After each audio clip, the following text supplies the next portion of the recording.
Okay. So welcome everyone to this first day of this year's virtual ANH Academy. My name is Heike Rolke. I am a research assistant for the Humana program at the London School of Hygiene and Tropical Medicine. I will be managing the technical aspects of the session on affordability in nutritious diets, led by Anna Herforth and Will Masters. So welcome again to ANH Academy Week 2020. We're glad you're joining us today, and we are looking forward to seeing you in other sessions to come. You can find all information about the ANH Academy, including abstracts, animations, and short videos on our website. That's anh-academy.org/ANH2020. So before I hand over, a few housekeeping announcements. This session is being recorded and will be posted on the ANH Academy website after the conference. All participants are currently muted, but we encourage you to please introduce yourselves in the chat box with your name, institution, and where you are joining us from. And if you can, also rename yourself with the name that you would like to prefer to be called and the country you're joining us from. So if you're unfamiliar with Zoom, by clicking the chat button at the bottom of the screen, the chat box will appear. You can find additional functions like yes, no, raise hand buttons, and others underneath the chat box once you have opened it. In this session, we will make use of these functions, so please make sure you know where they are located. Lastly, if you have to leave the session due to technical issues, you can rejoin using the same Zoom link, and we will readmit you through the waiting room. For all other technical issues, please check your Zoom settings and your internet connection. Feel free to send me a private message in the chat box if you need any other technological help. So thank you again for joining. I will now hand over to Anna Herforth and Will Masters.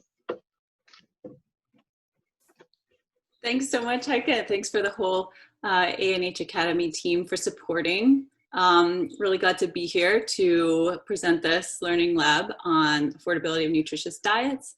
My name is Anna Herforth. I am an independent researcher. I've been working in collaboration with Tufts for the last 5 years on this project with Will, and with Jenny Coates, and with many, many other people. Zach Gersten was involved in the initial phase, and he's here as well. Hallie is involved, and she's part of the ANH team. So it's been a lot of team effort over the last few years on this project. I also know many of you as members of the Ag to Newt Community of Practice, where I'm a co-leader. And really happy to share this topic because it is a key one in connecting agriculture and nutrition.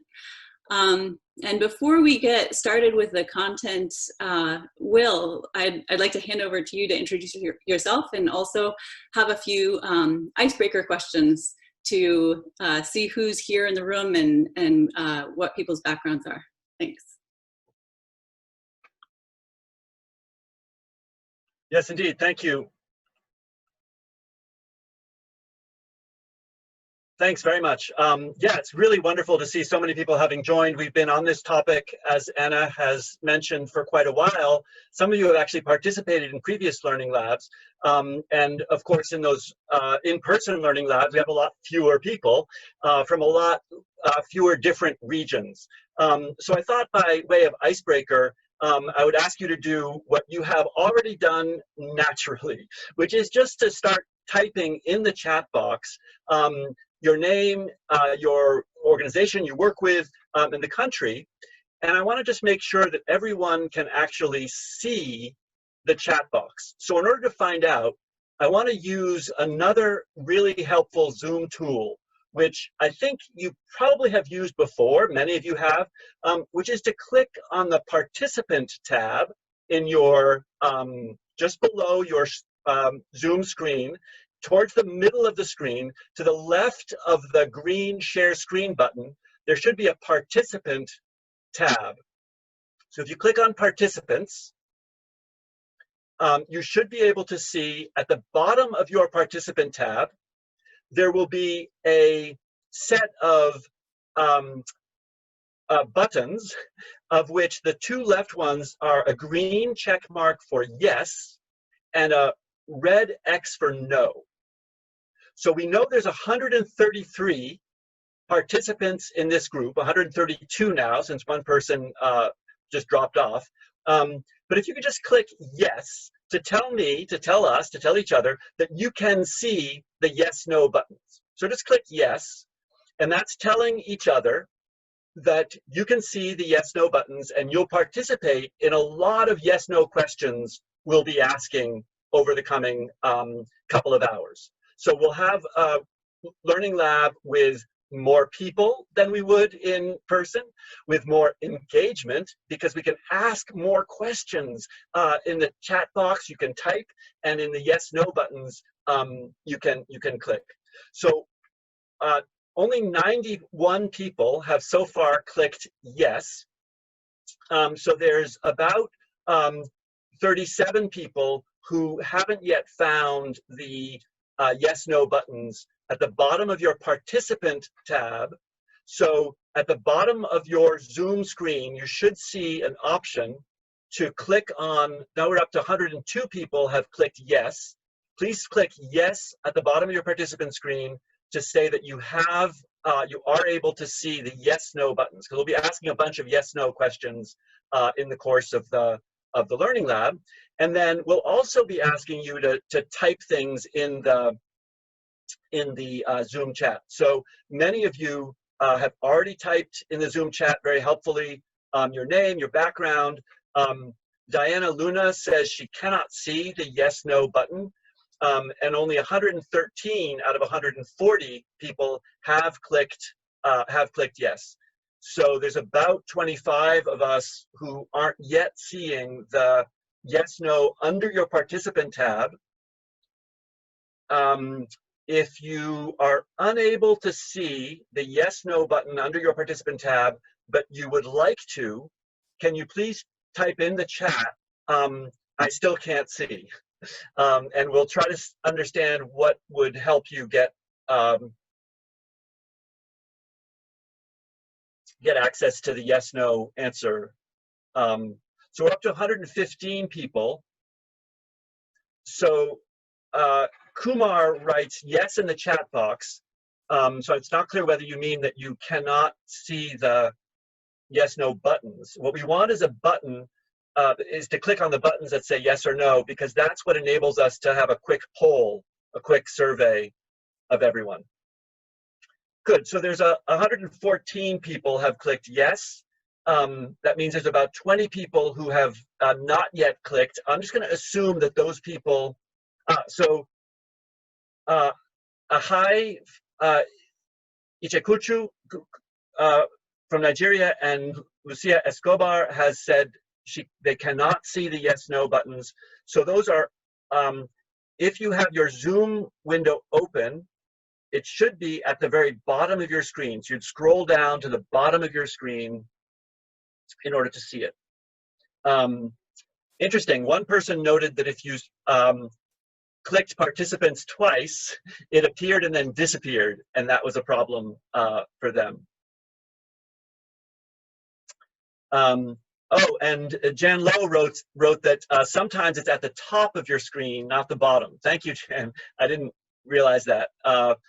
And it may be slightly different on different apps. So if you cannot see it and you want to see it, please make a note of what what type of device you're using. So if it's a telephone or a tablet, something like that. Very good. So we're up to 116 yeses. So let's proceed. If you still cannot, just enter in the chat box, and one of the ANH Academy staff will help you to find the to find that button for you. But I wanted to start just with our environment at home. So every one of us is working, or many of us, almost all of us, I think, we'll see, we'll find out, working under pretty stressful, pretty difficult circumstances. I know I am, maybe you are. So why don't we just start by asking, are you working from home because of the COVID-19 pandemic? So just click yes if you're working from home because of COVID pandemic, and no if you're not. If in your country you can actually work wherever you want.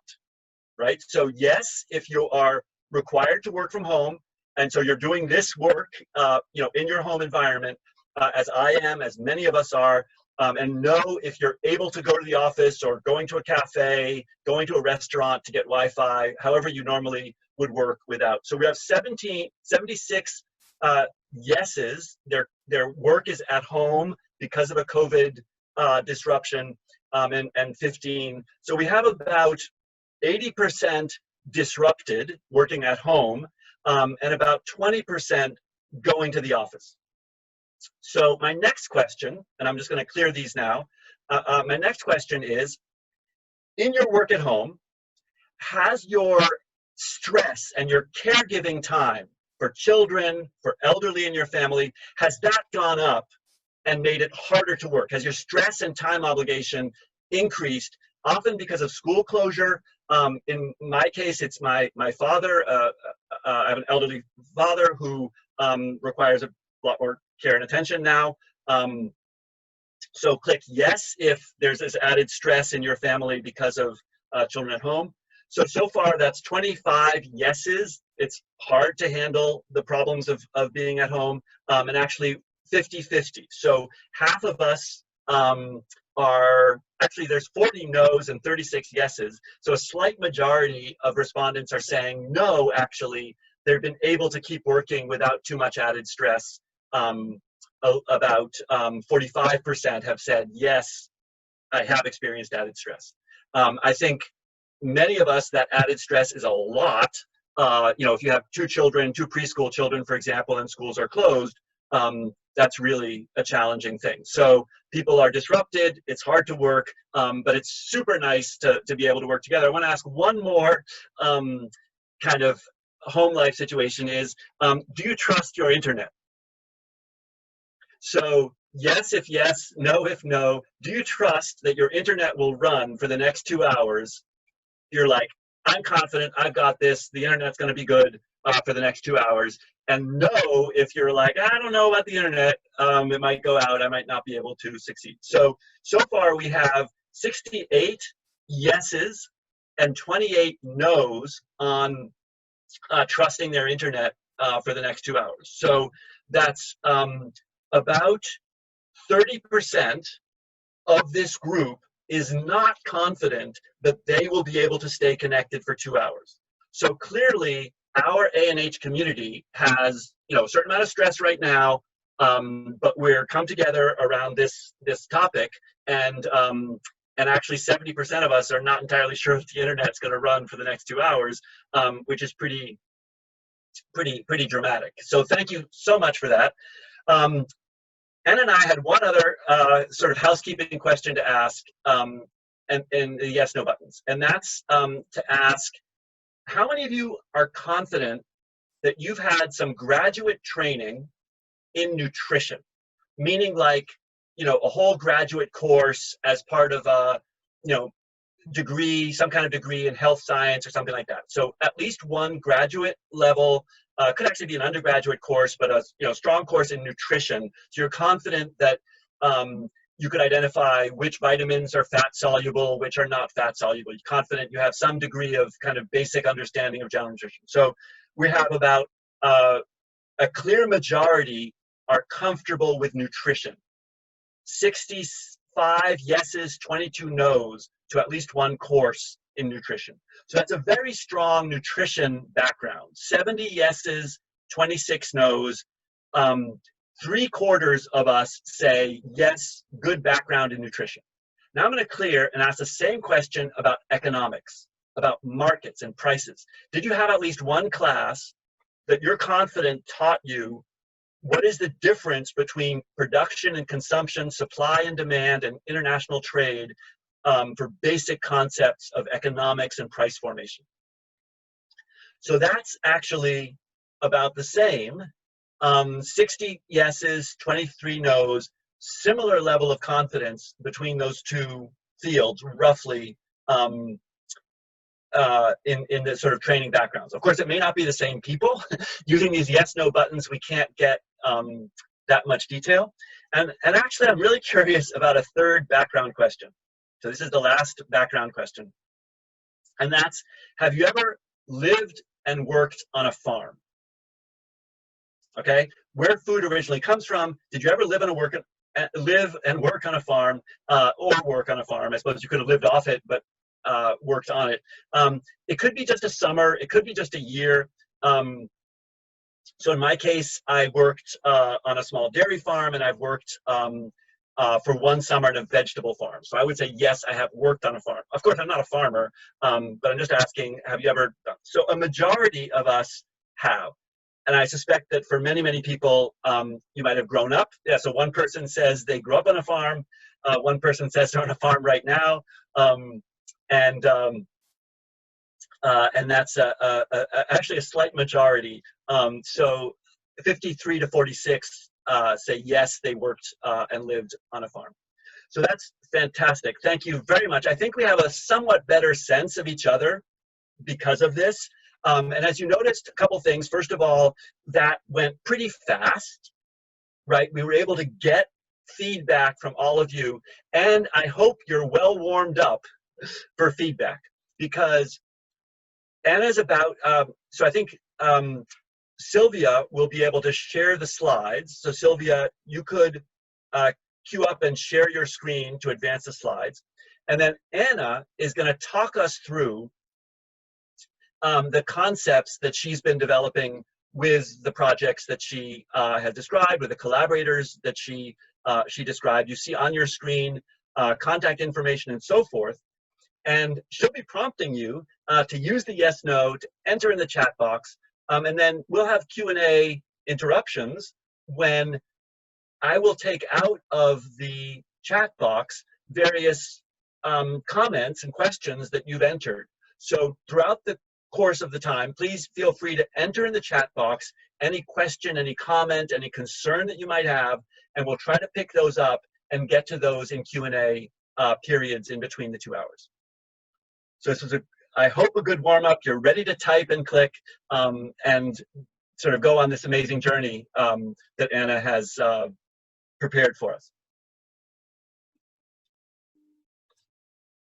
Thanks, Will, so much for engaging everyone, and glad to see the backgrounds that everyone's bringing here. Also wanted to note a few things on the front slide here, in case you are also engaged in typing on your phone or Twitter online. You can use the handles there that are shown on the bottom of the screen with the tags for ANH2020 and the topic that we're talking about, food prices for nutrition. And we're really grateful to the ANH Academy for hosting this Learning Lab, and also to Imana for actually getting this research program started with an initial Imana grant back in 2015, which really launched this whole thing.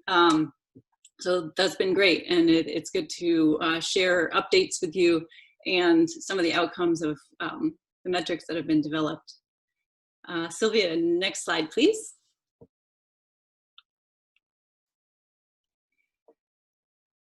So overall, the vision that we come to this area of research with is that food price measurement, we would like it to match this aspiration. And I hope this aspiration is familiar to most, if not all of you, which is the globally agreed UN definition of food security, which is when all people at all times have physical and economic access to sufficient, safe, nutritious food to meet dietary needs and food preferences for an active and healthy life. So this was really, this vision was articulated almost 25 years ago, and we are obviously still working toward it, but we would like to have metrics that help us to understand, particularly the economic access piece for sufficient and we don't really capture safe, but nutritious food to meet dietary needs. Next slide, please. So the agenda for today, we will first be talking about the motivation, which is to understand, are nutritious diets within reach? Can people access sufficient nutritious food to meet dietary needs? And then we're going to talk about food price data sources and then the methods and results for the specific metrics that we've developed to understand with these metrics what is the cost of a nutritious diet. And for these metrics, we talk about 3 basic levels of diet quality. So first, there's achieving just caloric adequacy, which we call the cost of calorie adequacy, or CoCA. Then the cost of nutrient adequacy, or CONA.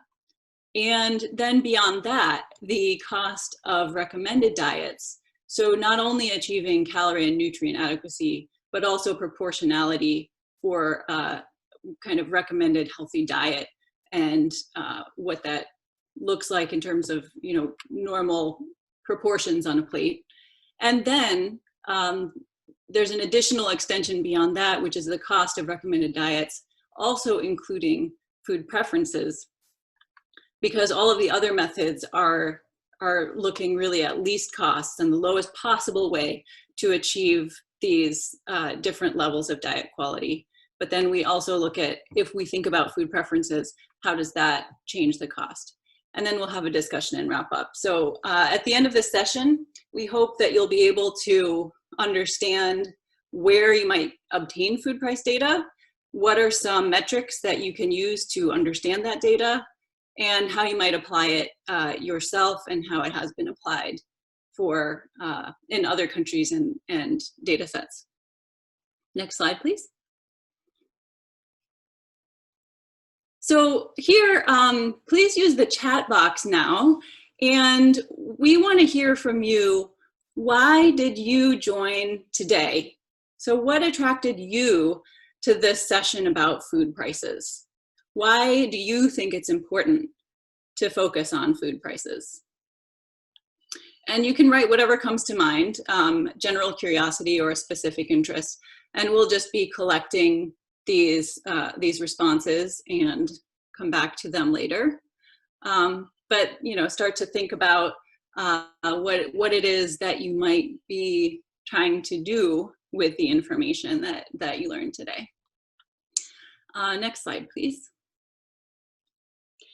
So the reason that we've been focusing on food prices is because it's an important link between agriculture and nutrition, which is the reason that we're all here at the ANH Academy Week.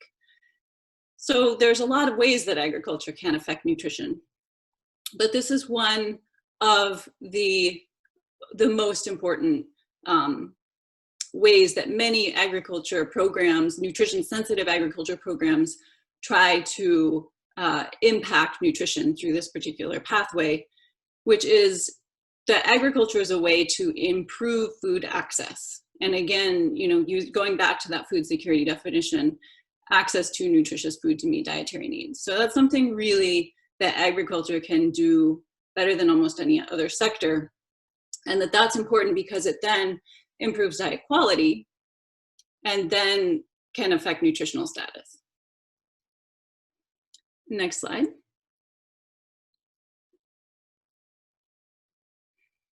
And affordability in markets is really important for food access. So we know that markets are not the only way to access food. You can grow your own food, you can harvest your own food from the wild, but people, even who are farmers and grow their own food, typically purchase food as well. And this data from Ethiopia is showing that purchases, the importance of purchased food actually tends to differ by the food type. So you can see here that in the green bars from own production is highest in Ethiopia for cereals, tubers, and milk from home-produced dairy. But purchased food is actually higher for legumes, vegetables, fruits, eggs, fish, and meat. So people are really depending on markets to be able to access diverse foods to meet their dietary needs, even among a rural population that is in agriculture. Next slide, please. So what we need here are food prices that reflect nutritious diets. And because we know that agriculture and food systems can make nutritious diets more available and affordable. And countries can use existing food price monitoring systems better to understand the availability and prices of nutritious food. So we want to provide tools to make that possible. Also for international agencies that could that monitor prices and could monitor the cost of nutritious foods and diets across countries. So there have been a lot of responses. Thank you for that in the chat. Will, please feel free to chime in if you see anything that you would like to highlight. While you're looking through those, I'd like to ask a few yes or no questions. So go back to that yes, no in the yes, no buttons in the participant tab. And I'd like to ask, so who is, if you are someone who works with government and is interested in using food price data at the national level for perhaps guiding policies towards being more nutrition sensitive. If you work with government, please click yes, and if you don't, click no.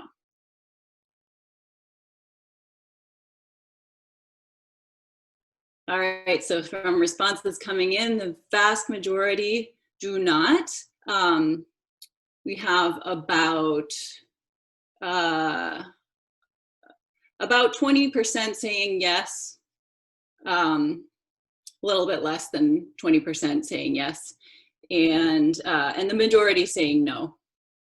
So I might say yes just because in part of my work I do collaborate with governments to try to use these food metrics. Although I'm not a government official and I don't do that on a day-to-day basis. So it's great to see. All right, yeah, about 70% are not working with governments. Okay, so we'll clear that. And the next question is, are you doing research or programming and interested in using your own food price data? Click yes, if so, and no if you are not using your own food price data, or if you don't expect to.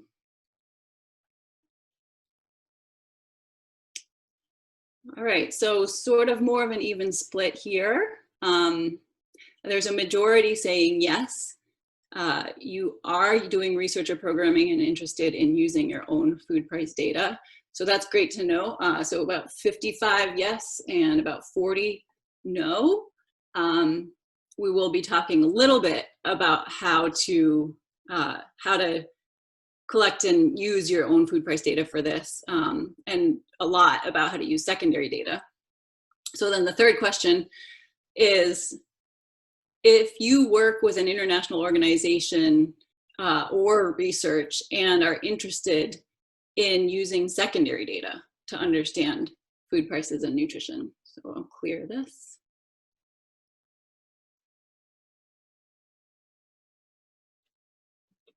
So lots of yeses so far on people who are doing research or work with an organization on using secondary data on food prices to understand food prices for nutrition. So far 63 yeses and 14 no's. So a lot of people interested in secondary data. Great, that's great. So now we're gonna talk about some of this secondary data. Next slide, please. So food price data sources. When we hear food prices are going up or food prices are going down, think about what, at the start of this work, part of the goal was to understand what is actually being referred to in that, and is it the same every time? So what is the cost of food that is being discussed when we hear about food prices rising or falling? Next slide, please. And there are actually a lot of different sources of food prices. So when we hear about food prices changing, it might not always mean the same thing. It depends on what the data source is and what foods they're actually including. The one constant is that we're sure that when you hear about food prices rising or falling, it's not referring to the price of a nutritious diet. And that's what we'd like to help change to help people use additional metrics. But I'll go through here the main sources of food prices and who collects them. So I'll go through each of these one by one. Next slide, please. So the first one is global food prices. And these are prices that are collected on the ocean, on boats, in shipping. So they're squarely centered on globally traded commodities, and they're weighted by export shares. They might not be related at all to local prices, and they're typically referring to very few commodities. So here is an example of one of the main global food price indexes, which is the FAO Food Price Index. And this price index contains a very small number of commodities. So cereals, oils and fats, dairy, meat, and sugar are the only commodities included in the global food price index here. So very clearly, this is not an index that was created to represent nutritious diets. This was an index that is about economically valuable commodities that are heavily traded. So this is often what we'll hear about when we hear food prices rising and falling. And people in the chat box are, there's a comment saying food prices are also established by farmers, and yes, there are additional price sources, and those will come up in the next slides. But these are the main ones that we can see, data being shared and produced by these different organizations. And next slide, please. One of the main sources of food price data is consumer prices.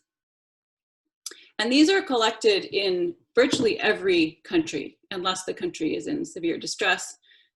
They are collected by national statistical organizations using a standard methodology.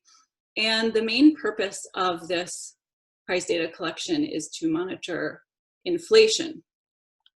So food is a really important piece of all expenditures. People spend a lot on food. In some countries, it's above 50%. In some countries, it's even above 70%.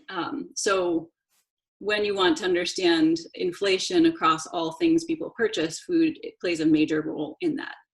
And these data are also used for social programming, so things like eligibility cutoffs for social safety nets. And what is produced here is the Consumer Price Index, where the product selection and their weights are usually determined by household surveys, household consumption expenditure surveys done every few years to say what kinds of things are purchased and in what relative quantities. And so you end up with a list of commonly consumed items that are weighted by each item's share in total spending. So if you think about, a country where a lot of rice is consumed, the rice will have out of every $100 spent on everything, maybe $50 is spent on food, and out of every $50 spent on food, 15 of those dollars is spent on rice, if it's a very rice-heavy country. So that's sort of what I mean by the weighting of the different items in the Consumer Price Index. Next slide, please. So then there's another data source which actually aggregates information from the national statistical organizations collecting all those consumer prices. And this is a unique data set that is published every few years by the World Bank International Comparison Program.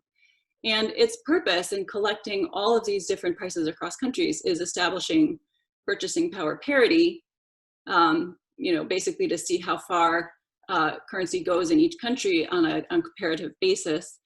And again, food is a big part of that. So the ICP list of items actually includes almost 700 foods and non-alcoholic beverages that we can look at across countries. And these items they're not everything that appears in every country's CPI. They are limited to standard products sold in multiple countries because the whole purpose is comparing across countries. But many products are similar across countries, so it's a unique way that consumer prices can be compared internationally. Next slide.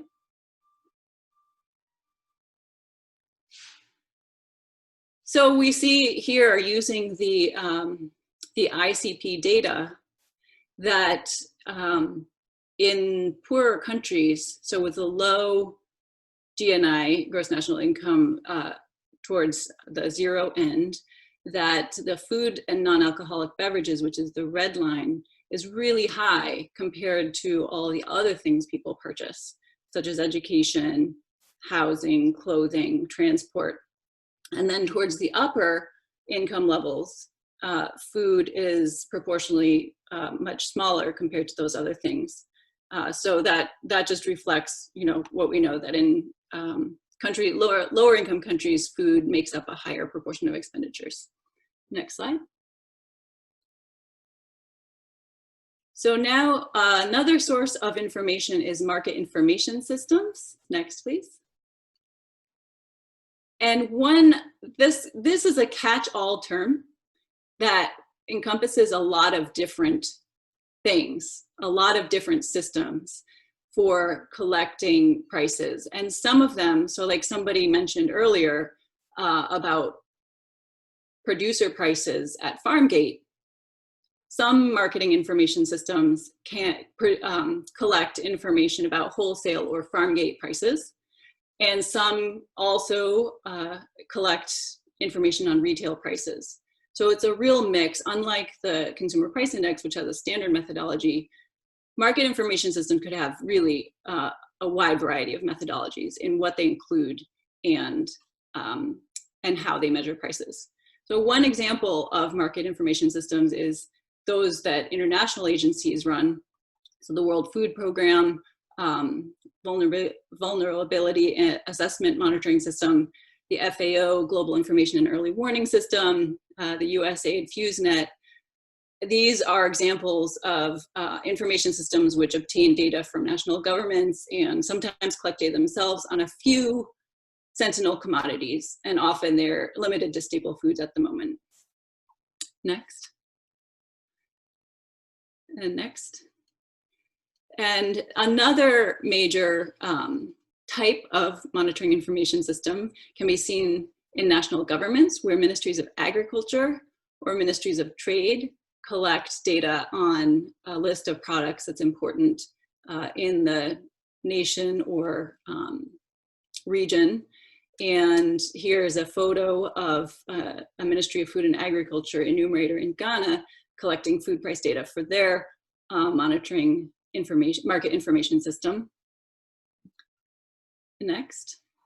And then we also have regional or subnational associations and private entities, so other non-government, usually, entities that are also collecting private data for clients or for understanding markets, such as the East Africa Grain Council, which clearly is only collecting data on grains, or other organizations that have subscribers who are interested in timely food price data.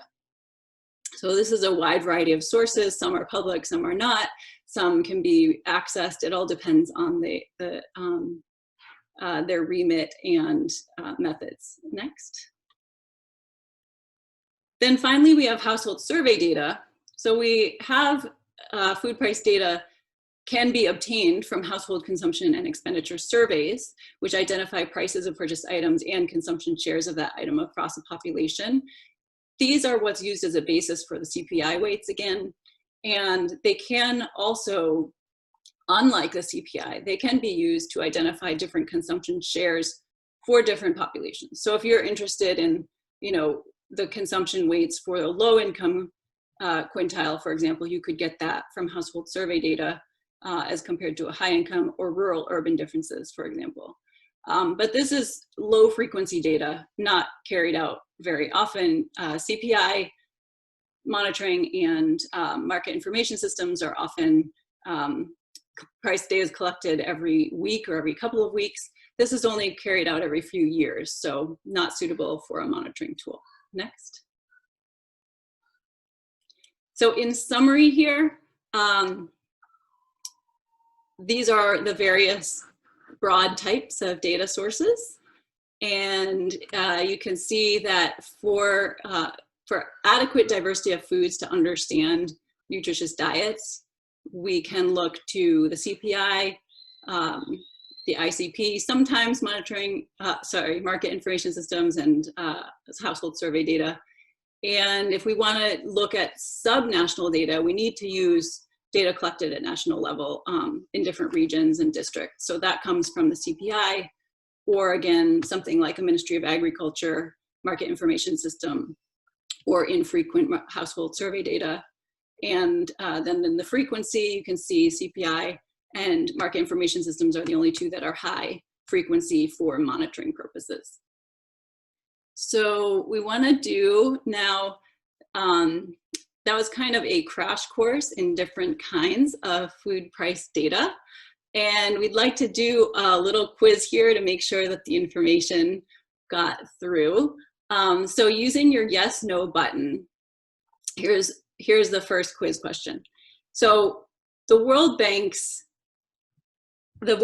data on PPP, purchasing power parity, from the ICP, we know this is designed for international comparisons. Could you use this to track variation from month to month within a country? So use your yes, no buttons on answering this question. Some people are shy to commit. We really can't. Better than my usual class at Tufts. You guys are really paying attention. This is great. Yeah, so almost everyone here has answered correctly that the answer is no. You cannot use the ICP data for tracking variation from month to month because it is only carried out every few years at national level. Great, good job everyone. So second quiz question. So as you've heard, every country's CPI data is designed for inflation monitoring over time. Can you use it to track variation from month to month within a country? If you're interested in looking at seasonality, can you use CPI data? Again, use your yes or no buttons.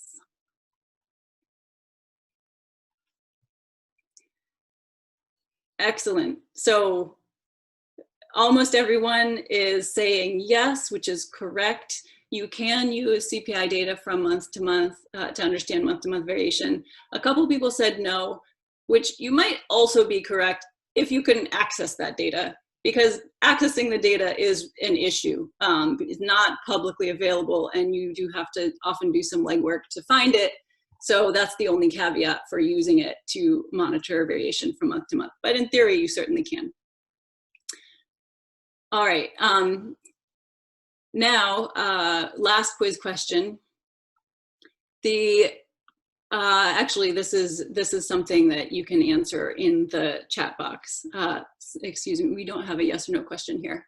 So if you know it, just type in the agency that issues the consumer price index for your country, just to get a sense. Everyone can sort of see responses to get a sense of the different agencies that collect consumer price indexes in various countries. You might know the actual name of it, and if you could just spell out the name. So somebody just entered NSSO, so I'm pretty confident that's, yeah, if you know just the acronym, that's okay. So far, let me just narrate what I'm seeing. There's only one so far who's central bank. I know that's true for Nepal and a number of other countries. Most, it's a separate statistical agency, often called the national because it's official government, often called the Central Statistical Agency. That's in Ethiopia, for example. Often called a Bureau of Statistics. And in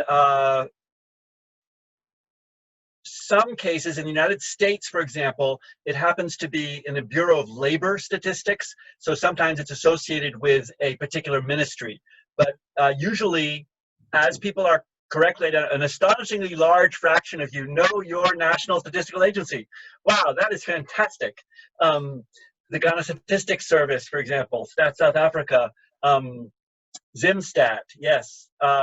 Great to see all of these. It's amazing that you know, and you may know individuals who work there. It's real human beings, and their tasks are very daunting to collect price data in a consistent way over time, especially now. So we've been in dialogue with the World Bank. Every one of the agencies you're talking about is getting emergency assistance for continuity of data. Continuity of data is extremely difficult during COVID, and they're getting emergency loans from the World Bank to try to help them continue despite the lockdowns. In many places, markets are not open at all, but where they are, just getting the enumerators out to the markets to get these price data is really hard. So it's great that you know these agencies. To give them the attention and respect that they deserve is very difficult. Awesome. It's great to see all of this in the chat box. And the reason that we're spending so much time here discussing this point is that if you want to use secondary data for understanding food prices, as many of you indicated that you do, the CPI is all around generally the best source. You know, there may be other good sources in country. For example, the Ghana Ministry of Food and Agriculture we work closely with that has a very robust food price monitoring system in Ghana, but that's it's hard to predict country by country how those systems will operate, and it is much easier to predict that the consumer price index will be functional despite challenges of this current moment. But if you are looking for food price data to analyze, it is highly recommended to get in touch with these various statistics offices, such as those typed in the chat box, to ask for that data to see if it can be analyzed. And that's what we've been doing a lot of in these projects, in the Kandasa project that we've been doing for the last 2 years, is obtaining CPI data for a lot of our calculations. So next slide, please. So on to the metrics themselves. None of the above food price data sources are typically used for nutrition currently. There's no routinely monitored food price metric that reflects the price of foods that human beings need for adequate nutrition. However, the data do exist to do just that. The data, for example, from the CPI can be analyzed to understand the price of nutritious diets because it has a lot of different diverse foods that people purchase. So I want to share the main metrics we've developed to understand the cost of nutritious diets. Next slide.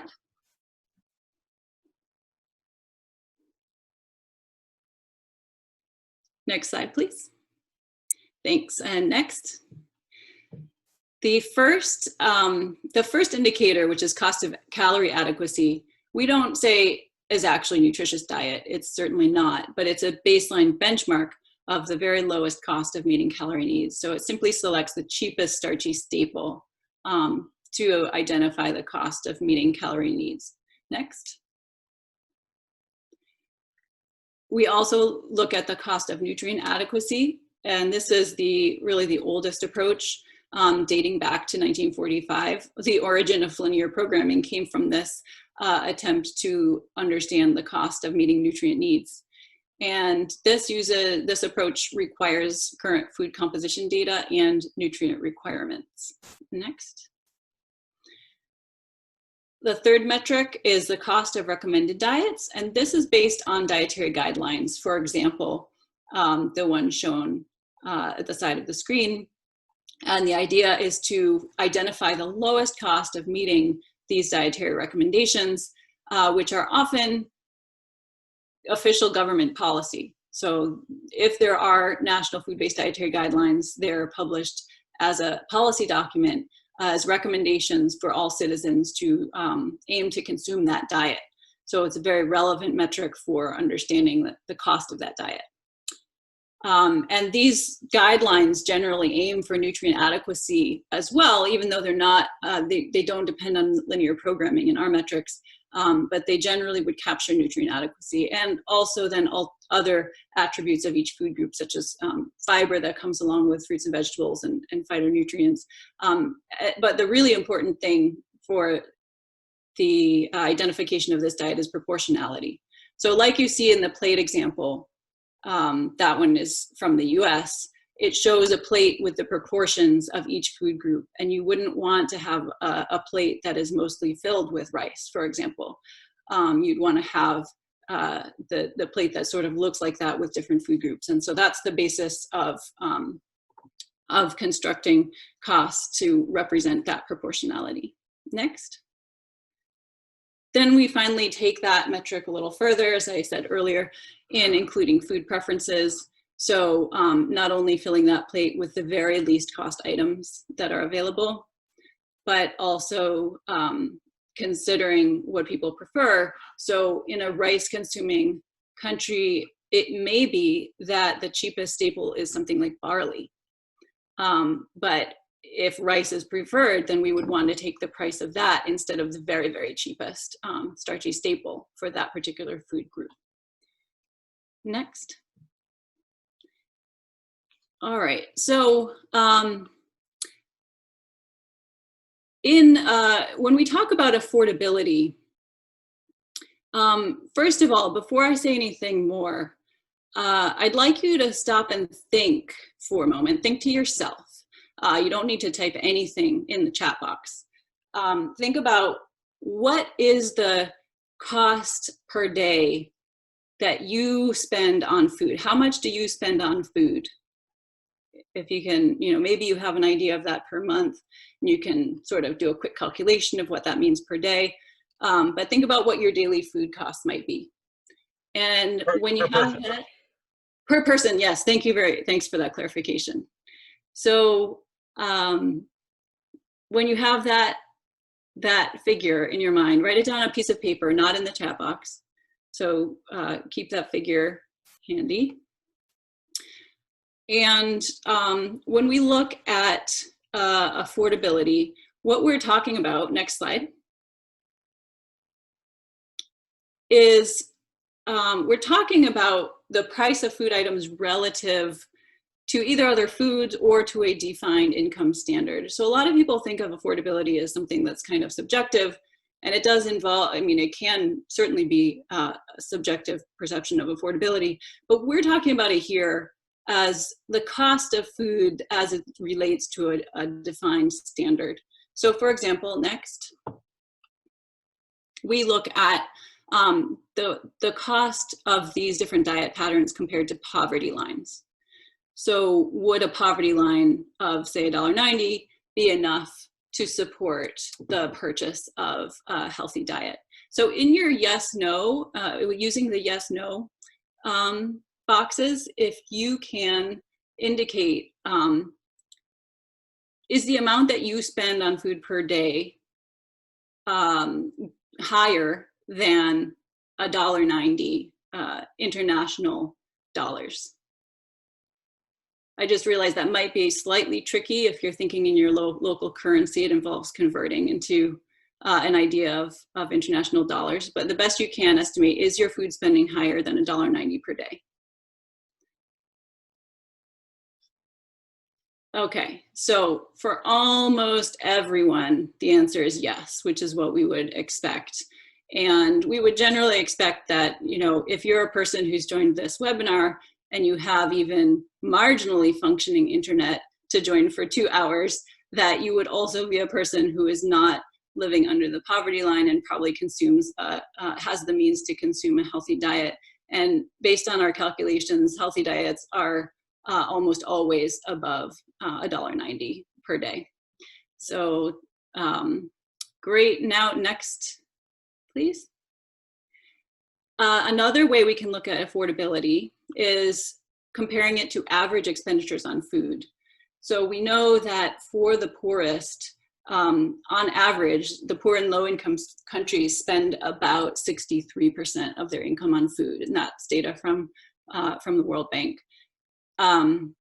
So think about your expenditures, and in comparison, is your food spending per day higher than 63% of all your expenditures? So is it a large majority of your expenditures spent on food?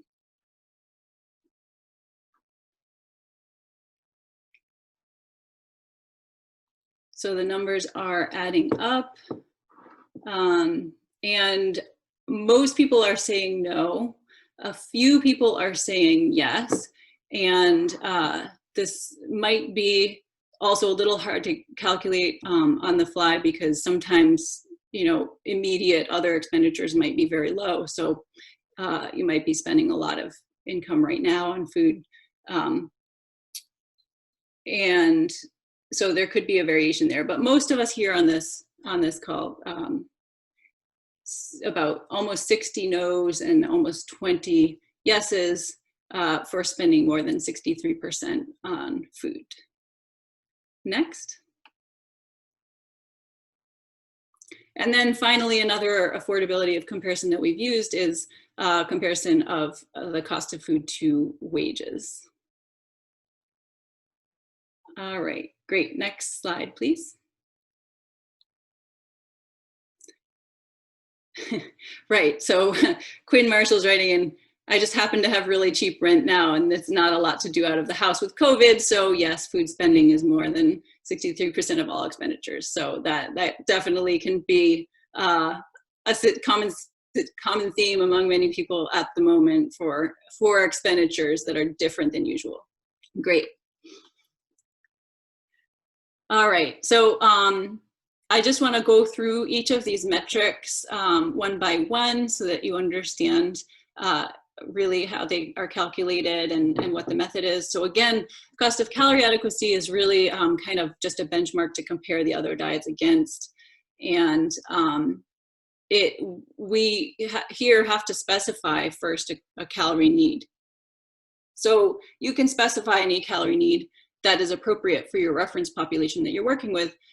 Typically, when we do these analyses across countries, we use the reference of an active adult woman, which turns out to be about the average energy expenditure across various different population groups. So that turns out to be about 2,329 calories. And then we find the amount of the cheapest starchy staple grain that meets that amount of calories. We specify grain because we want some minimum standard of realism. Sometimes oils and sugars might actually be cheaper sources of calories than cheapest grain.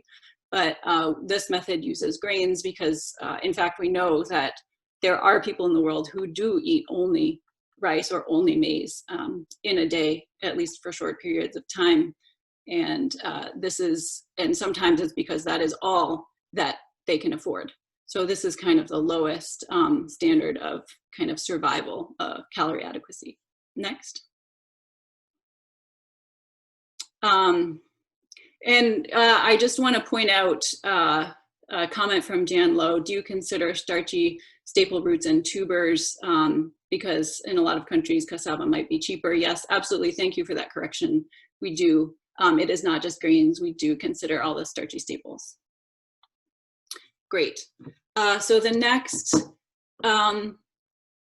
indicator that we use a lot is the cost of nutrient adequacy.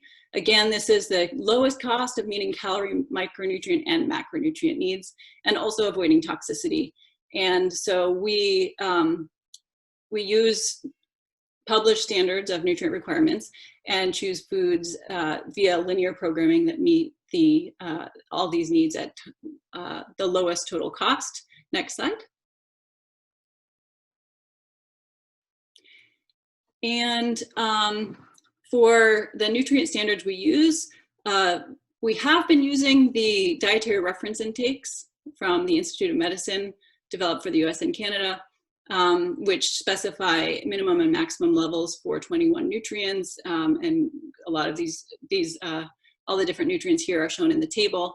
There was also a recently published paper by Lindsay Allen et al., which uses these IOM dietary reference intakes and also European values and looks across those to propose harmonized nutrient reference values for populations to use globally. And this is a really useful advance. We are actually transitioning some of our cross-country calculations to use the harmonized values, since they're very similar to the IOMs, but there's been thought put into how to make them more capture a global audience. And next. I wanted to point out this paper, and I will put the link in the chat box. This is a really nice compilation led by Kate Schneider, who's a PhD student at Tufts, which is, it shows the details and software tools actually for using these different nutrient standards to calculate the cost of nutrient adequacy. So I'm gonna paste it here so you can access that. Great. Next slide. And this is also some of Kate's work showing just that when she did her dissertation for using data from Malawi, and showed that there are obviously different nutrient requirements by life stage, which then results in different costs of nutrient adequacy. The red bars are for females and the blue are for males, and the different bins are different life stages. So the cost of nutrient adequacy changes over life stage. But again, we can also select a reference population, which is kind of the average in between, and turns out to be close to a 30-year-old woman. And we use that standard a lot. Next slide. Yeah, this basically just displays what I just said about the benchmark case. So next slide. And this is some results showing the cost of nutrient adequacy compared to just that cost of calorie adequacy benchmark. And this reveals the food system's premium for nutrients. So the dark purple here, this shows that in the dark purple, people have to spend between 3.7 and 7.4 times the amount to achieve nutrient adequacy compared to just calorie adequacy. So for example, in India, they have to spend 5.5 times more to achieve nutrient adequacy. In Malawi, it's 4.3 times more. And this does not yet account for, balanced proportional diets across food groups. Next. And here, this shows a different comparison of affordability. So this is nutrient adequacy relative to income. So the the countries colored in dark orange are those where the cost of nutrient adequacy far exceeds average food expenditures. So again, when you're thinking about how much you spend on food, if everybody came up with that number in the world, how many of those people would have said, yes, the cost of nutrient needs is higher than what I can spend on food. And so a lot of that you can see is concentrated in sub-Saharan Africa. And this is work that Jan Bai has led in collaboration with Roberto Olemu and others in the Kandasa project. Next. And we also have one of the applications of this metric. This is, again, work that Jan Bai has done in his PhD dissertation, showing the seasonality of just attaining adequate calories versus attaining adequate nutrients. And you can see the red line shows there's a greater variation over the months of the year than the cost of calorie adequacy. And further analysis shows that even though the majority of nutrients in the diet on a calorie basis are provided by the starchy staples and protein-rich foods, what's driving the cost of nutrient adequacy seasonality is the fruits and vegetables. So that's one example of application. Next. Here's another application from Ethiopia led by Fantu Bachewe and Derek Heedy. And this compares the growth in wages to the cost of nutrient adequacy and calorie adequacy, showing that over time, these diets have become more affordable, but that's because wages have gone up, not because the cost of the diet has gone down. In fact, the cost of the diet has gone up slightly. Next slide. And this slide shows that the cost of the kind of green revolution crops, the starchy staples, has fallen in general over recent years. This is from 2001 to 2017. But for all of the nutrient-rich foods, dairy, eggs, vegetables, fruits, the cost has risen. So to make the, both the cost of nutrient adequacy and the cost of recommended diets, which we'll get into next, to make those cheaper, different investments are needed to lower and stabilize the prices for each food group. So next slide, please. I want to pause here, and I know that the ANH team and Will have been keeping track of the comments and questions. Will, is there any that you would like to highlight at this point? Definitely. So thank you so much for comments and questions in the margins. One person said they found them distracting. If you do not want to see them, I believe you can click to make the chat window very, very small. You can just shrink it and put it off your screen so you don't actually see it. And so I just want to start with questions that people asked. First, two questions about price formation. Where do prices come from? What drives the price? Why is this price higher or lower? And Simeon Ngai asked, does food supply obey the law of demand? And Jose Macuina asked, are food prices established by farmers based on production costs or what? And of course, in economics, we've been studying this for a long time. And what we found is that for things that can't be exchanged over long distances, then the law of supply and demand applies. And local production must equal local consumption. So production costs have to adjust to equal what people are willing and able to pay. And so in some products, there's none at all because no one's willing to pay what it costs. So that would be, for example, there's almost no market, very little market in much of Ethiopia, for example, for milk. If you went to a market, say a once-a-week market in Ethiopia, there's just no way to buy milk. You have to have your own cow. So there might be no market, or supply would equal demand. But in most places, there's trade. So most of the world, the price of a commodity comes from bringing it in from elsewhere. So into Uganda from Kenya, into Kenya from South Africa, say the port of Durban, into South Africa from, say, Argentina over the ocean. So what you see is some combination of trade and local market prices determining local cost, retail prices in each location. Diana Luna asks, how about seasonality? And Fiorella Piccioni asks, is the frequency of data publication sufficient to capture seasonality?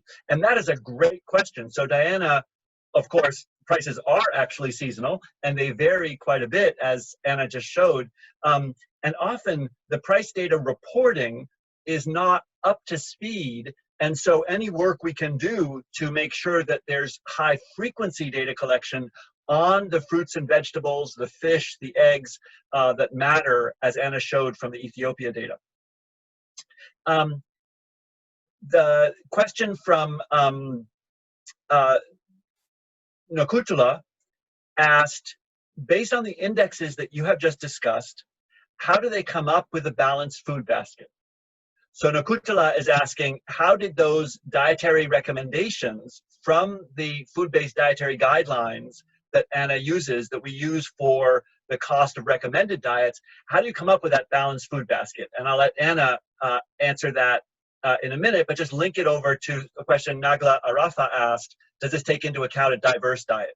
So Anna, can you just comment on the CORD method, and where do those food-based dietary guidelines come from?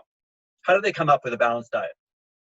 So I wonder, Will, if it would make sense for me now, I want to just pause here for a couple of those really important questions, but for the CORD, that's the next thing that I'll present. Sorry, right. So maybe I'll just, Go Yeah, ahead with sorry any about that. final questions at this point, and then I'll move on to that next. Very good. So the one last one would be from Jan in the chat box now, regarding the question of what percentage of fruit and vegetable prices, for example, goes to farmers, and can post-harvest interventions lower the price to consumers? And that question from Jan gets right to the heart of what our research agenda is about. And that is solving what's often called the food price dilemma. The food price dilemma refers to the problem that every food price is revenue to a farmer, so it's income for typically poor people in low-income countries, and it's also cost to a consumer. So what we want to do is resolve the food price dilemma by shrinking the margin between farmers' farm gate prices and consumers' retail prices. So for the first time, trying to research these retail prices paid by consumers and understand what conditions lead a country to have an efficient marketing system, meaning a narrow margin, so that farmers' share is relatively large, because in many contexts, it's very small, because the marketing margin is extremely wide, because the marketing process is very inefficient. Often there will be just one monopoly or two competing firms, but they don't really compete. So a village might have only one transporter. A given type of product could have only one vendor or one organization controlling it. And that is very, very costly for the consumer, and raises the cost of nutritious diets even more, because often those kinds of marketing channels, the value chains that deliver the retail price are inefficient for the most nutrient-dense foods. So thank you, Jan, for that. And there's many other interesting things in the chat box, but Anna, I think you have a great agenda ahead. Great, yeah, it was good to pause here, and there are other comments, you know, on market access being a big issue, lack of market access, and somebody suggesting, you know, community-supported agriculture or home gardens as options when there's lack of market access. So these are, you know, real. I can see a lot of people here are already thinking about what's going wrong in the system that's not allowing access to purchasing adequate nutritious diets, and what could be some solutions toward that. And like Will said, that's really ultimately what we want from these metrics, is to spark exactly that kind of thinking.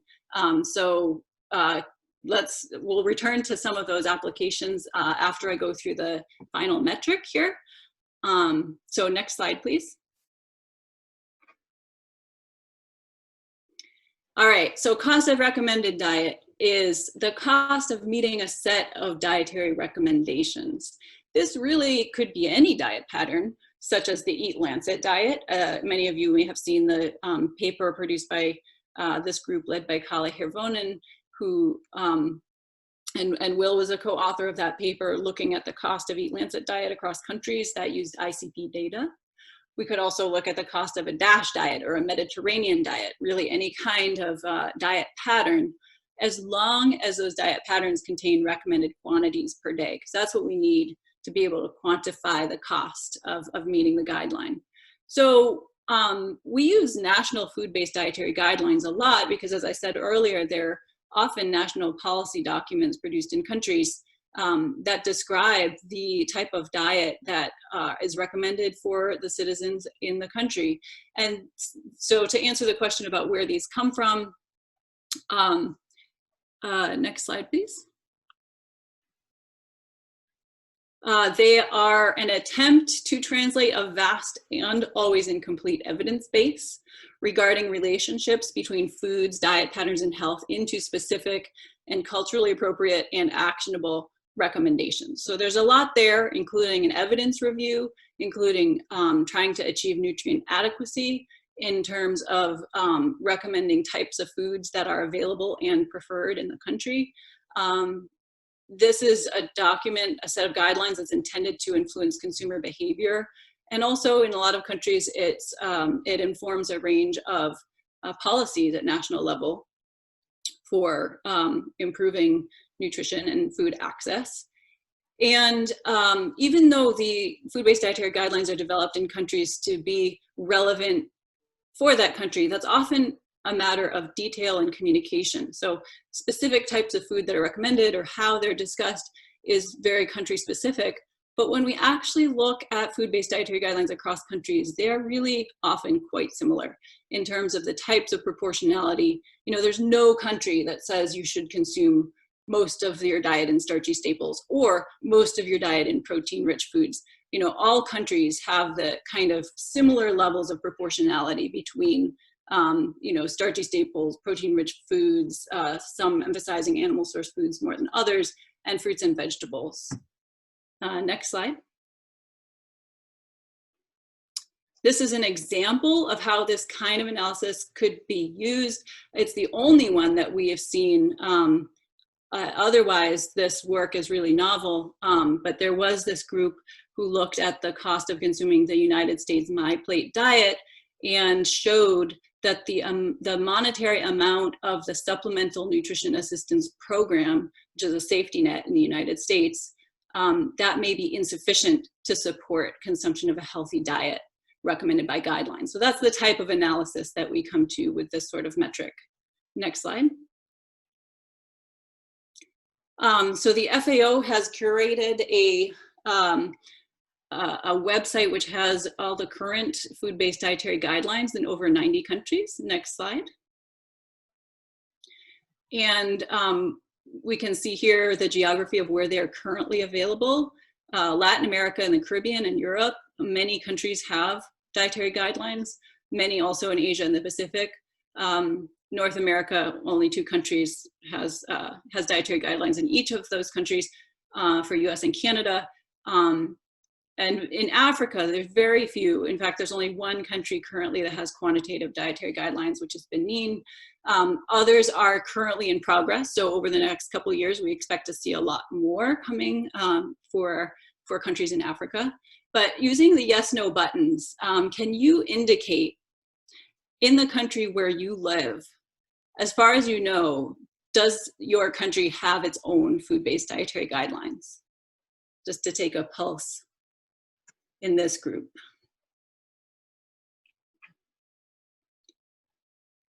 All right, so for most people joining, we do, there's a sense that there are food-based dietary guidelines in your country. And that's good to know if you're wanting to apply this metric in country. There are also ways to use cost of recommended diets to compare across countries, which we'll discuss a little later.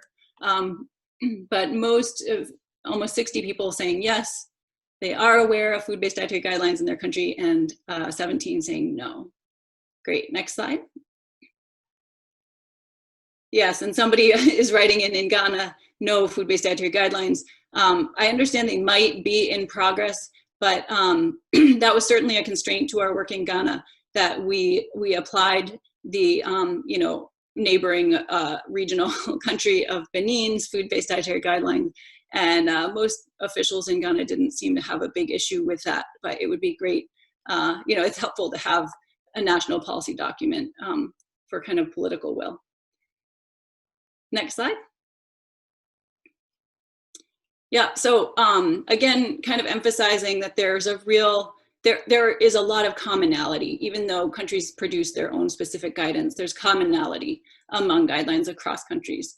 They basically all say, consume a variety of foods, consume abundant fruits and vegetables, include starchy staples in the diet and legumes and animal source foods, limit sugar, fat, and salt, and consume some foods in higher proportion than others.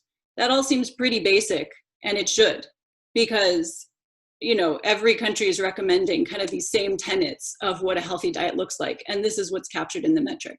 Next. There are some countries that have food-based dietary guidelines that we cannot use for this metric. So for example, Afghanistan has, you know, a variety, sorry, the picture got a bit cut off, but there are these different food groups that are recommended, but with no quantities. So we can't use this type of guideline to cost out what this diet actually costs. Likewise, in Sweden, we see the guidelines are focused on eat more of some things eat less of other things, and switch from one product to another.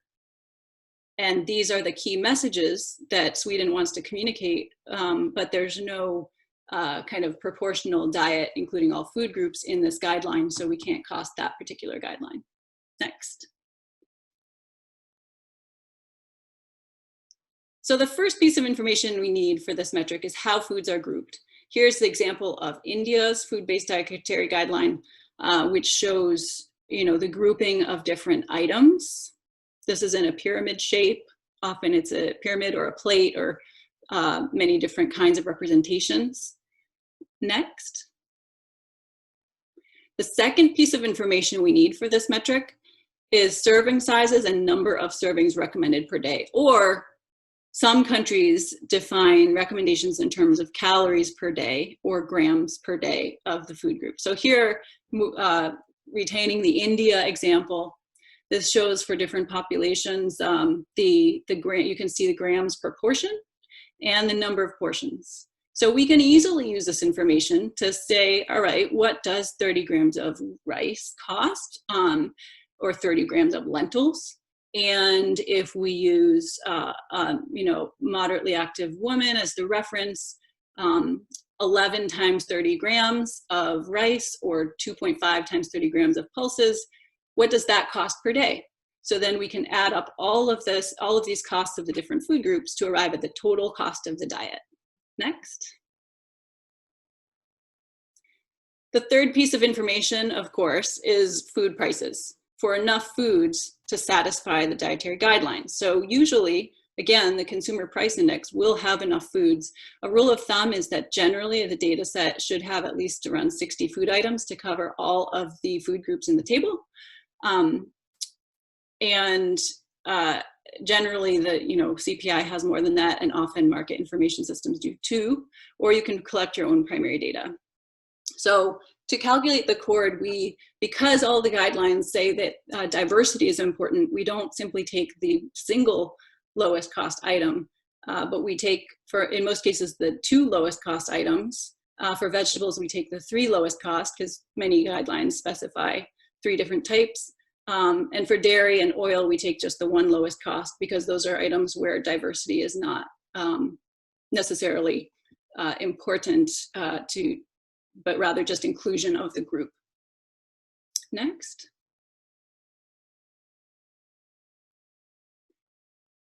Can you go back one, please? Thanks. So this is what results as an application. This is the type of information that you can generate.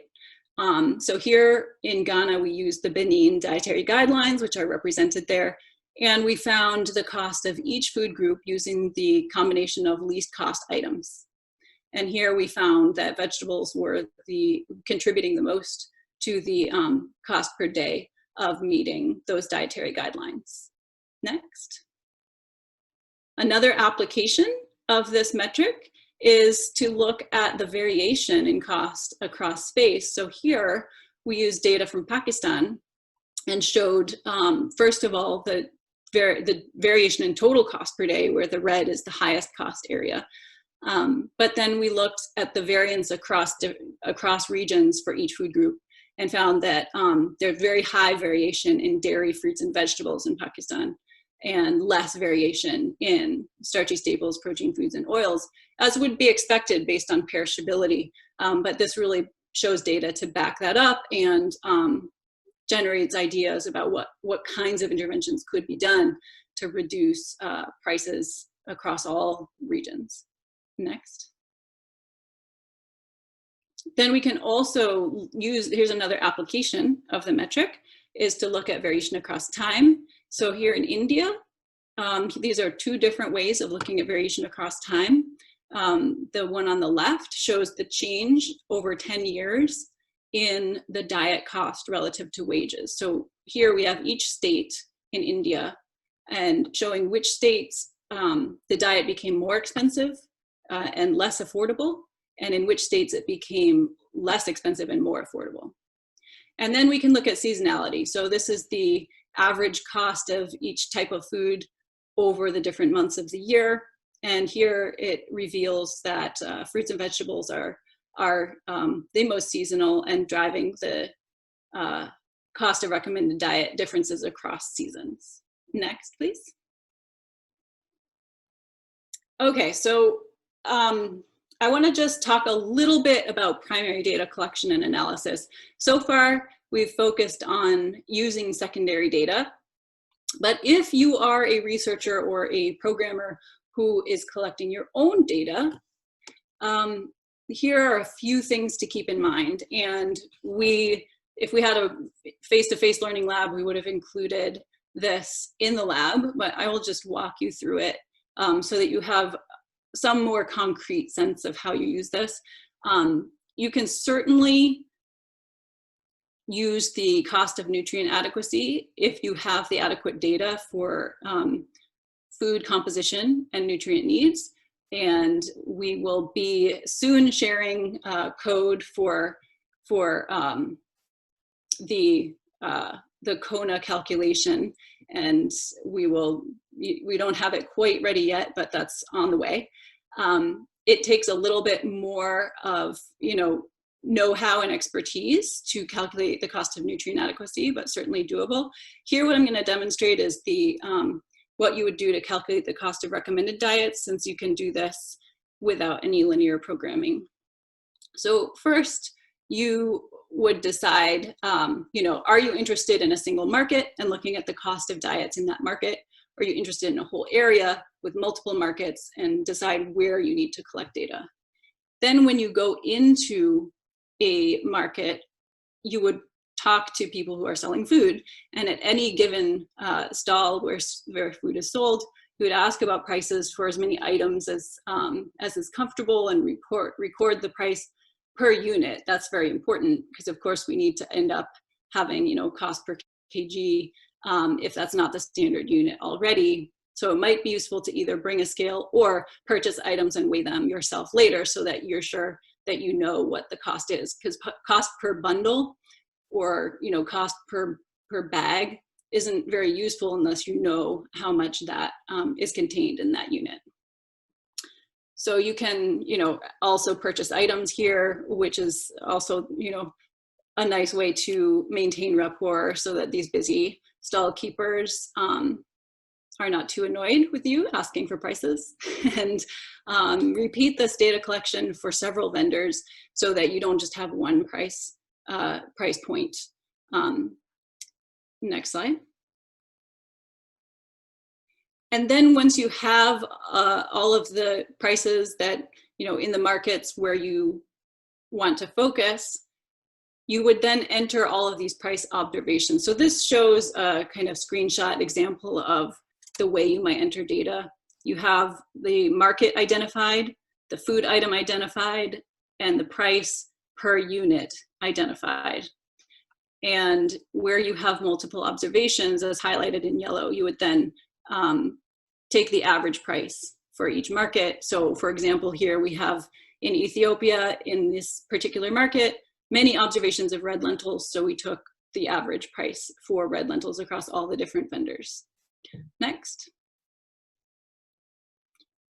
The next step you would do is to code each food item into food groups, depending on the dietary recommendations that you're using.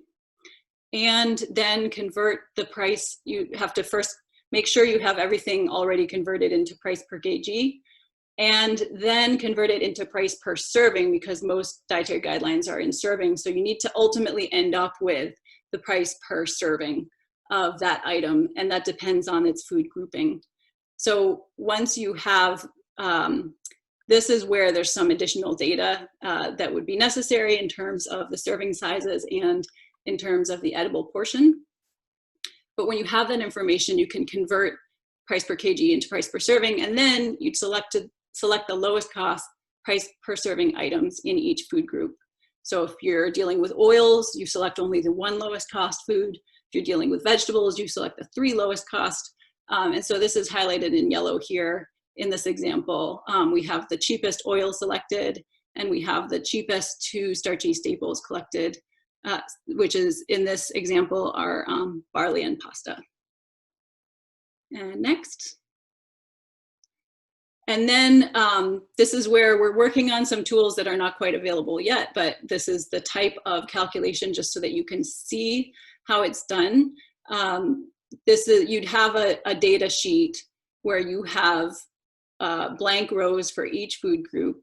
And here, entered into this are an example from markets in Ethiopia, where for grains, we've noticed the two cheapest foods, which again are barley and pasta, and the price per serving. And then we took the average price per serving and then multiplied it by the number of servings recommended to come up with a total daily cost. And we repeat that for each of the food groups. So the cheapest two foods for protein foods were two types of beans. We averaged their cost per serving to come up with a total cost per day of that food group. For vegetables, the three cheapest. For fruits, the two cheapest, papaya and guava. For dairy, we have milk. And for oil, we have sunflower oil. So we're adding up, all of these cheapest foods to come up with in the appropriate proportions to identify the cost per day. So that's sort of that's a real quick overview of the mechanics of how this is done. Next slide. When we did this in a workshop in Ethiopia last November, what participants found just from the markets that they happened to go to, this is not national data, this is just market data from Addis Ababa in November.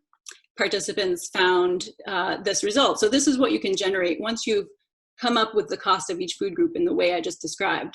You can then look at the data and see what is the relative cost per day of each food group.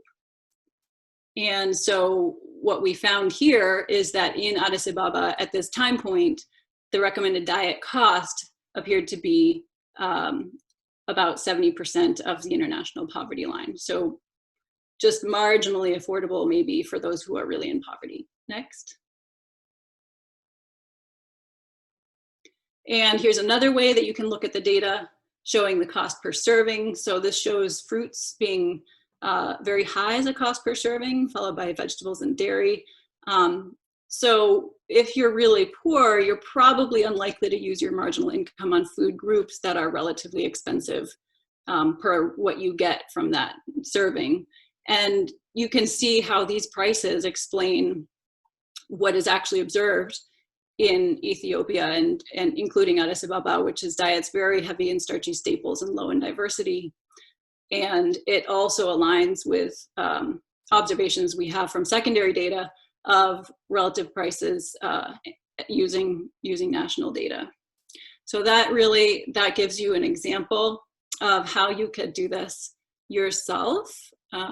Next slide, please. So that concludes the introduction of all of the different methods and some ideas of how they have been applied and ways that they could be applied. I want to return now to the Q&A and discussion to talk more about what applications you see for these metrics in your work, and some of the earlier comments that have come up and may still be coming up in the chat box, which I haven't been able to follow in real time, but other people here on the call have.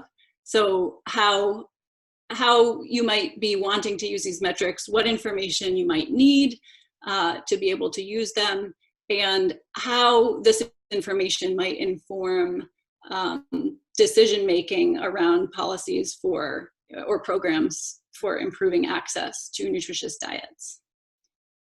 Will, over to you for some of these questions that have come up. Fantastic. So that was a fire hose of information from Anna on what's been a very big and rich and complicated project. And all of you have entered, many of you have entered really interesting, rich questions. Let me just actually start with the most recent one that Anna Vanderkoy asks, do we look at metrics for less nutritious foods as well as the healthy diets?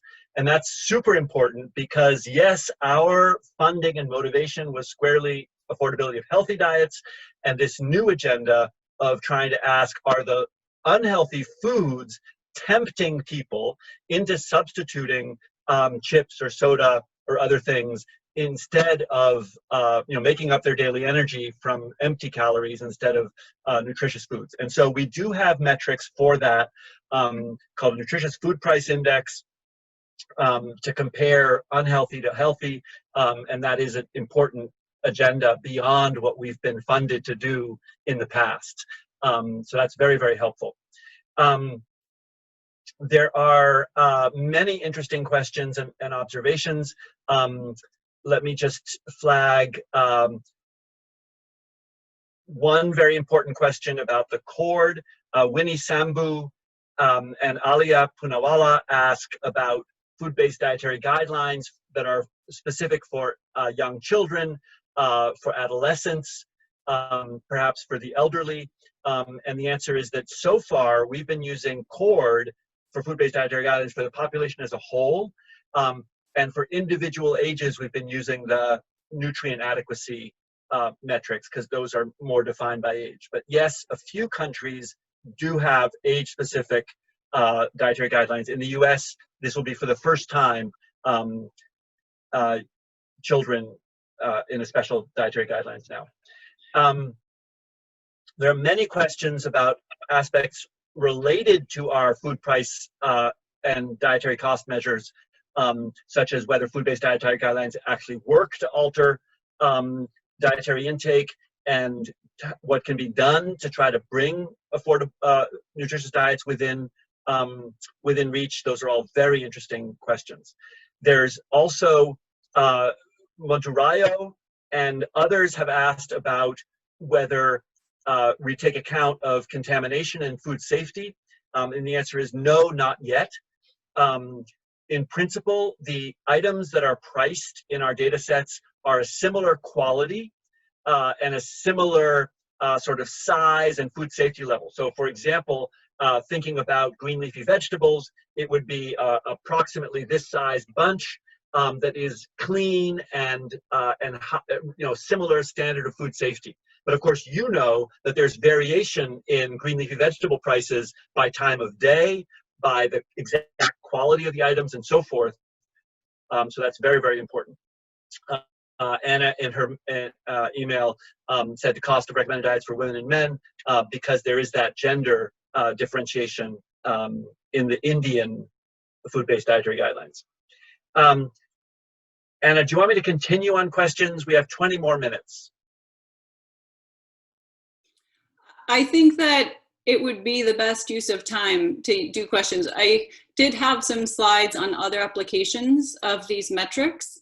I guess the one key one that I'd like to point out, I think I'll skip most of them in the interest of creating more time for discussion, but the really key new application I wanted to flag for everyone is that we've written a background paper to inform this year's State of Food Insecurity and Nutrition in the World, the SOFI report published by FAO and the other UN organizations, which is this year focused on affordability of healthy and sustainable diets.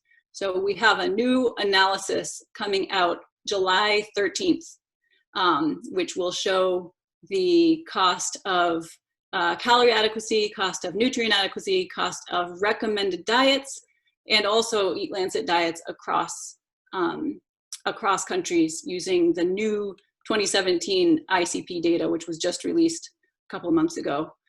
So I wanted to flag everyone to keep an eye out for that because it'll have, some really useful new data, I think. And other than that, I think let's continue with the Q&A and discussion from participants. Excellent.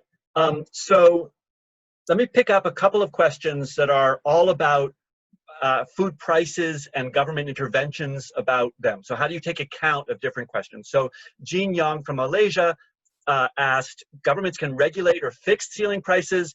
For example, milk for children, do we take account of that? And Scholastica Muena responded, yes, that could be a double-sided problem because it could help consumers and would have to be done in a way that also helps producers. So in our analyses so far, we've been thinking about what the answer to what Ahai Alexander Ichikuwu asked, which is, what can be done to try to bring prices lower? So bringing together these different questions, we generally are looking at the prices every day in the market for people who don't have a special voucher, don't have a special program like, say, milk in schools. But we have as a big agenda through the FAO, SOFI that Anna talked about, think about what are the policy instruments that can lower the cost of nutritious diets. So comparing all the different interventions that you might have the opportunity to work on, which ones can meet the most expensive needs and make it possible for people to spend their own money on the other things. So an example of milk in schools is a really great example, because that's something that can often be delivered. And if a child can get access to milk in schools, then the family could concentrate their budget on, say, fruits and vegetables, cooked at home in the evening meal, that sort of thing. And that can be very, very helpful. Also, individual nutrient needs. So often vitamin A is particularly expensive. So vitamin A supplementation twice a year in child health programs can help meet that constraint, even though it's very expensive.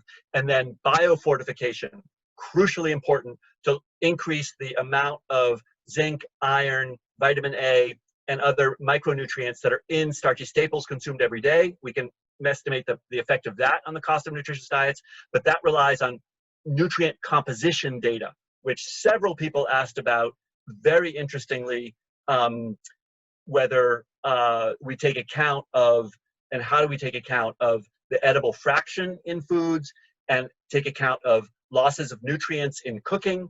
When we think about a serving size, how does that translate to the product as purchased? So for each of those, there's a conversion factor that you would need to take account of. So this becomes a very difficult sort of technical question. What is the serving size in a food-based dietary guidelines in terms of cups, or a volume metric like liters, or in terms of a weight metric like grams? One exercise that we could do in a lab is just to think about the price of a thing. So in the US, for example, we often sell fruits by the punnet. So what is a punnet? If you weren't habitually used to food markets in the US, you wouldn't know what a punnet is. And similarly in food markets, of course, in developing countries, people sell food by the tin, right? So people would use like an oil tin to measure things and sell by the tin. So you need those conversions to standard units, and then edible fractions. So for example, what is the edible fraction of enset in Ethiopia? What is the edible fraction of a typical avocado? And then what is the loss in cooking? For example, when you cook green leafy vegetable, how much is lost? And then that becomes very, very important to have those conversion factors estimated for your particular population.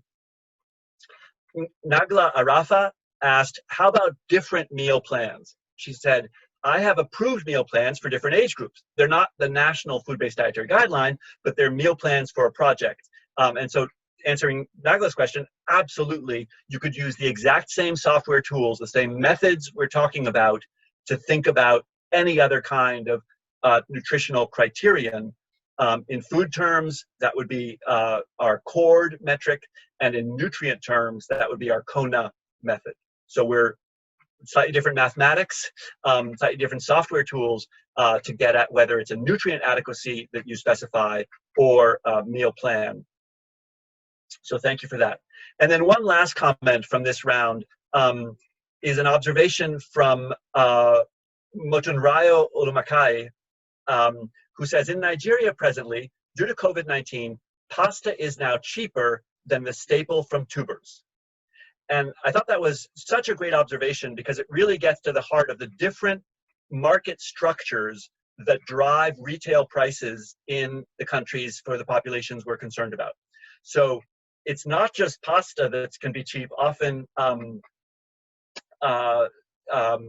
you know, packets of noodles, instant noodles, and also chips and so forth can often, because the packaged food industry is able to have a supply chain that delivers despite COVID, whereas the staple from tubers, crop from like tubers, or kenke, or some kind of a pounded yam type product might be just less available now because of people being ill with COVID. So getting at those differences is really crucial. I can imagine that there are parts of Africa, for example, where egg supply might be in grave danger because of COVID. If the poultry sector is unable to keep workers for egg production, that might threaten egg supply in many settings. So excellent feedback and comments. We'll go back to the chat box and pull out other things. Anna, do you want to pick up again on anything you've noticed? Yeah, thank you. That's great. There were a couple of comments I wanted to respond to regarding the cost of nutritious diets. Sylvia, could you move to the next slide, please? Next. And click through so the content appears on this. Okay, great. And so somebody asks, what do we do in countries? Oh, there's one more click on this slide. Thanks. So someone asked what to do in countries that do not have food-based dietary guidelines if you want to construct a cost of recommended diet. That's a great question. So I wanted to reply with some of the options that we've used in the past. So one option is to apply the same, if you're looking across countries, apply the same one guideline across all countries of interest. Or if you're working in only one country where you don't have a set of guidelines, choose a country that does with diet patterns that might be somewhat similar. So we did this for all the countries where we've been calculating this metric in sub-Saharan Africa. We've used the Benin Dietary Guideline, which it's been such a workhorse for this metric, and fortunately it's a really comprehensive and well done set of guidelines. So because it's the only one in sub-Saharan Africa, we have applied it to Ghana, Tanzania, Malawi, and Ethiopia. And so that's one option, is to choose a country's guidelines that might be somewhat relevant to your country. Another option, if you're working across countries, is what we did in a World Bank project for South Asia, where we were trying to compare the cost of recommended diets across South Asian countries. There are several South Asian countries that have guidelines. So we made an amalgam and kind of took either the mean or the mode of recommendations across the different countries to come up with a set that kind of reflected all of the guidelines. And, like I said earlier, a lot of these guidelines are not incredibly different. They're details on the margins rather than core fundamental differences. So while the guidelines are really important for country populations, as far as cost, it is reasonable to kind of substitute one for another or combine them so that you can get comparable costs. Another thing that has been done is applying the Eat Lancet diet as a global reference diet. A lot of you have seen that publication, and that responds to another question from one of the participants about what if you want to include sustainability criteria. So the Eat Lancet diet, of course, was an effort to include sustainability criteria into dietary guidelines. There are other guidelines that also explicitly include sustainability criteria. One of the most comprehensive and successful in doing that is the Dutch food-based dietary guidelines, which are very recent and have aimed to do that same thing. So you can use one of those diets, or you can, if you have specific sustainability criteria to include, you can add them as well, as long as they're quantifiable. And then finally, the other option to, if there's no food-based dietary guideline in a particular country, is you could use a range of different guidelines. If you don't want to just pick one country, you can pick several countries and then take the average of the cost from each of those dietary guidelines. And that's what we did to identify the cost of recommended diets across countries that's forthcoming in the SOFI report. So that's a comprehensive answer to that question, that set of questions. Back to you, Will. Good. So we have 9 minutes left. Want to make sure people do take the time to enter into the chat box any last comments, questions that you'd like us to pick up even after the session. Heike and the team are very nicely collecting all of what's being typed in so that we'll be sure to get back to you afterwards.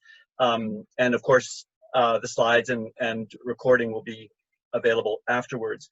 I think for this closing time, I want to pick up on some of the questions that people asked about subtleties in food price measurement and thinking about different aspects of this problem of cost and affordability. So in particular, for example, Priyanka Shah just asked, many rural agrarian households still practice the barter system in India, and several other people, Elijah Fadei,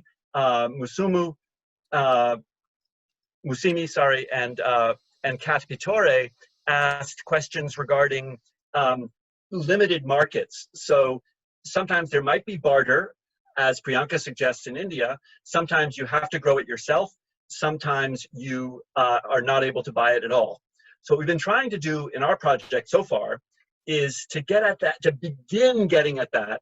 And I hope any one of you who are able to work in this domain, and in particular, I think it was Ligia from Mexico perhaps commented on getting a lot of qualitative information about what markets people are going to in that country, because these are really subtle problems that we're just beginning to understand, because for the first time, taking seriously the foods farmers buy, for taking seriously the fact that to get a nutritious diet, you have to acquire foods from someone else, that self-sufficiency can be very, very helpful, self-provisioning to grow yourself, very helpful for the seasons when the vegetable garden is in, when the chicken, I grew up with a vegetable garden with chickens, that I raised my brother and I, my parents asked my brother and I to keep the household provisioned in eggs. And of course, my brother and I were not always able to do that. The fencing broke, the foxes got our hens, and we had a couple of months when we didn't have eggs. So our garden was giving vegetables typically 2 months of the year where we were living in the far northern part of the United States. So clearly most people, and of course our evidence on households all across Africa says that, barter systems can help a little bit, as somebody gave in India. Own production can matter. When we price these things, what we usually find is that the cost of home production, the cost of barter, is not that different from the market price. For good reason, that if the market price were much cheaper, people would use that instead. And if the market price were much higher, people would do the barter and the home production to sell into that market. So what we've found so far is that market prices are an astonishingly good indicator for what we call the opportunity cost. Meaning, if you want to know how hard is it to get milk in Ethiopia, the occasional times when you'll see it in the market, that gives you a pretty good measure. And then the fact that often the market enumerators go to the marketplace and find no milk at all, that tells you that there's not enough barter or home production for there to be a surplus that's sold at all. So that if you don't have your cow, and in the case of cows, it's whether the cow is in lactation, right? So if your cow is out of lactation, your children are out of luck in the Ethiopian context if there's not a market. So we're really getting at these margins of availability and accessibility by measuring carefully how people are getting people are getting foods, and the extent to which they get them from the market. There are many interesting comments, and we will definitely get back to individuals who make a specific comment, and you'll be able to see the full set of things on the ANH Academy website afterwards. But Anna has some great conclusions to wrap this up. Thanks, Will. Yeah, thank you everyone for all of your active thinking and commenting. As usual, I wish we had all day to continue discussing all of these, different applications and things that could be done with these metrics. I did want to close with a couple of points about looking forward into the future. Sylvia, would it be possible for you to skip down to the slide that says, what can we do in the future? Yep, next. Great, back one slide. Thanks. So one thing, we're hopefully going to be continuing this work. We've applied for additional funding. We've had funding from the Gates Foundation for the last couple of years and hope for a renewal. So fingers crossed, but in the future, we would like to continue this agenda and, really in partnership with people who are interested in countries where this work might be possible. So, please be in touch with us if there's an interest to use this in country and collaborate. But we'd like to encourage uptake of nutritious food price indexes. As we know, every country has a statistical agency that collects food price data, and as well, many agricultural and food agencies also collect their own price data. Yet many of these, almost none of them monitor the cost of nutrition. So we'd like to change that and introduce these metrics, institutionalize them as ways to track nutritious diets over time for inclusion in the policy dialogue. And we also would like to continue and scale up working with international institutions, including the World Bank, with their ICP, their international data, and agencies such as World Food Program, which have a robust monitoring system across countries with real-time or very timely data that so far has focused on starchy staples, and we are trying to work together to expand that so that the price of nutritious diets could be monitored. A lot of this depends on making the price data publicly available, which is a big agenda in itself. So much work to be done. Next slide.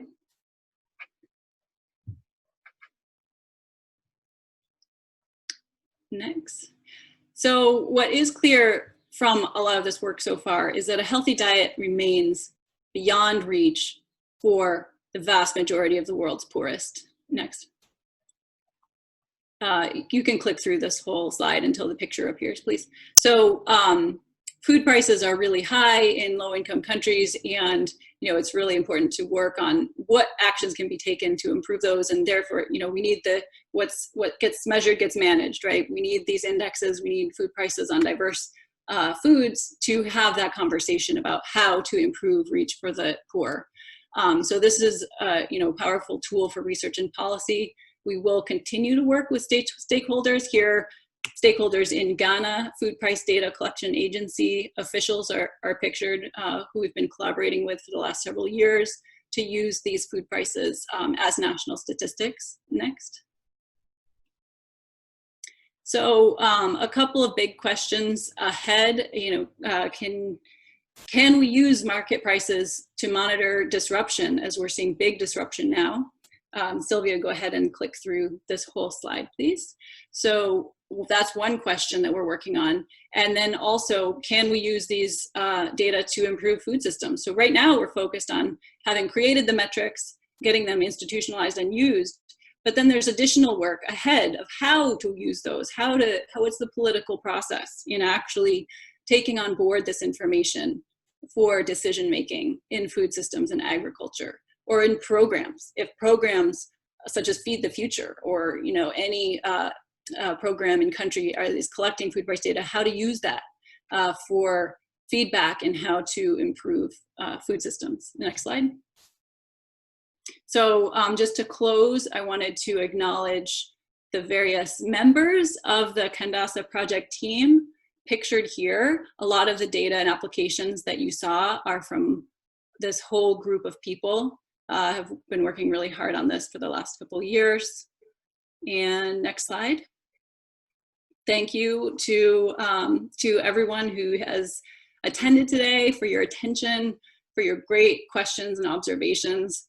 I wish we had time for all of them, and I would like to, as Will said, continue discussing, and please be in touch if there's ways that we can support in getting these food price metrics usable for you and used within the countries and programs where you work. So thanks a lot, and I'll turn it over to Will and the ANH organizers for any last final housekeeping. Yeah, thank you all. We're right on time, I would point out. Yes. Great at this. Right on time. Thanks you all for joining from ANH side. For those of you who have missed it, the recording of this session will be posted on our website, and I hope you will join us for further sessions during this conference. Thank you very much.